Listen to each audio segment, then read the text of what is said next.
MA final Hindi साहित्य के विद्यार्थियों, नमस्ते। हम अध्ययन कर रहे हैं मलिक मोहम्मद जायसी रचित पद्मावत महाकाव्य के अंतर्गत नागमती वियोग खंड का। इस पद से कवि जायसी ने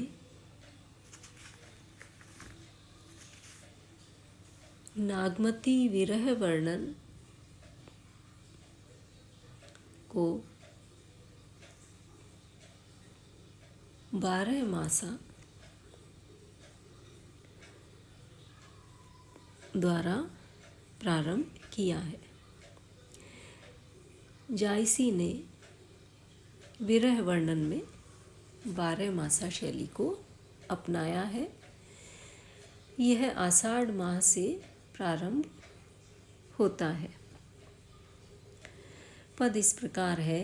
चढ़ा आषाढ़ गगन घन गाजा, साजा बिरह धुंध दल बाजा, धूम श्याम धोरे घन धाये, सेत दुजा बगुपांति देखाए, खरग बीज चमके चहुओरा, बूंद बान बरसें घन गोरा, अदरा लाग बीज भुई लेई, मोई पिय बिनु को आदर देई, ओने घटा आई चहु फेरी, कंत उबारू मदन हो घेरी, दादुर मोर कोकिला पीऊ, करही बेज गट रहे न जीऊ, पुख नक्षत्र सिर ऊपर आवा, हो बिनु नाह मंदिर को छावा, जिनगर कंता ते सुखी, तिन गारो तिन गर, कंत बिहारा बाहिरे, हम सुख भूला सर।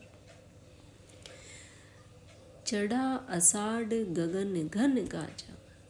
कवि जायसी नागमती के विरह वर्णन को मार्मिक बनाने के लिए 12 मासा शैली में वर्णन करते हैं और कहते हैं कि चढ़ा आषाढ़ गगन घन गाजा, आषाढ़ माह में बादलों ने गरजना आरंभ कर दिया है, साजा बिरह धुंध दल बाजा, और विरह ने द्वंद्व युद्ध की तैयारी कर ली है। उसकी सेना सुसज्जित हो करके आ गई है। धूम स्यान धोरे घन धाये, सेत धुजा बगु पांति दिखाए, धूसर काले और धवल मेघों ने आकाश में दौड़ना आरंभ कर दिया है। वे सैनिकों की तरह आकाश में दौड़ने लगे हैं और उनके मध्य उड़ने वाले बगुलों की पंक्तियां श्वेत ध्वजा के समान दिखाई दे रही है। खरग बीज चमके चहुओरा, बिजलियां तलवारों के समान चारों ओर चमक रही है।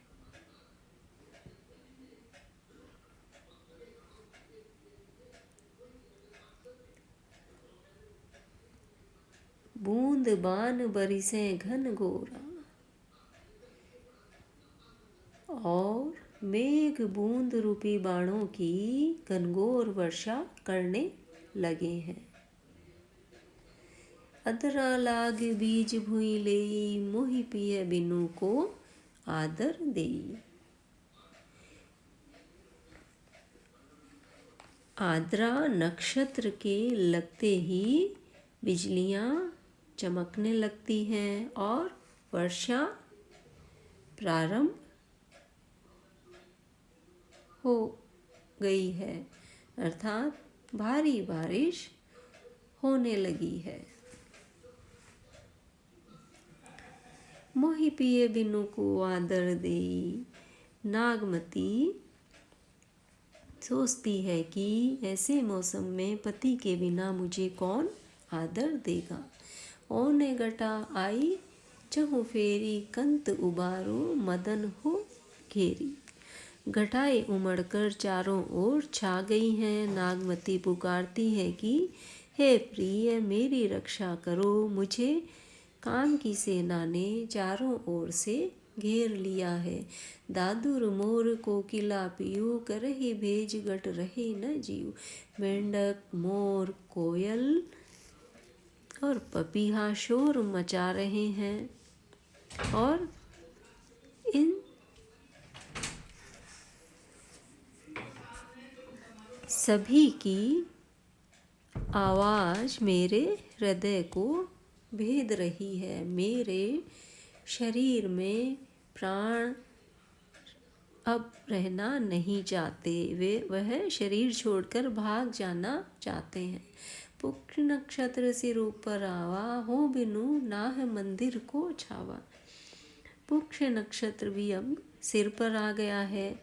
मैं बिना नाथ के हूँ और मेरे मंदिर की रक्षा कौन करेगा। जिन घर कंता ते सुखी, तिन गारो तिनका। नागमती अपने आप को उपेक्षित महसूस करती है। नागमती कहती है कि जिनके घर प्रिय हैं वे सुखी हैं, उन्हीं का ही गौरव और गर्व विद्यमान है। कंत पियारा बाहिरे, हम सुख भूला सर। मेरा कंत, मेरा प्रिय तो बाहर है और मेरे समस्त सुख नष्ट हो गए हैं। मेरे तो सारे सुख व्यर्थ हैं।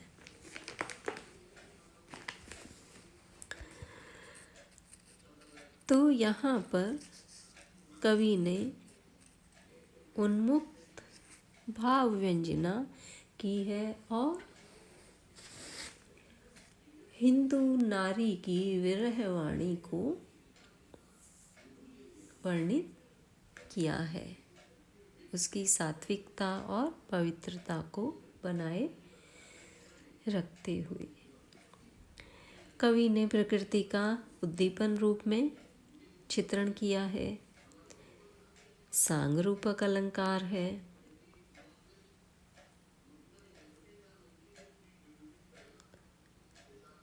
और नागमती के विरह की व्यंजना करने में कवि सफल रहे।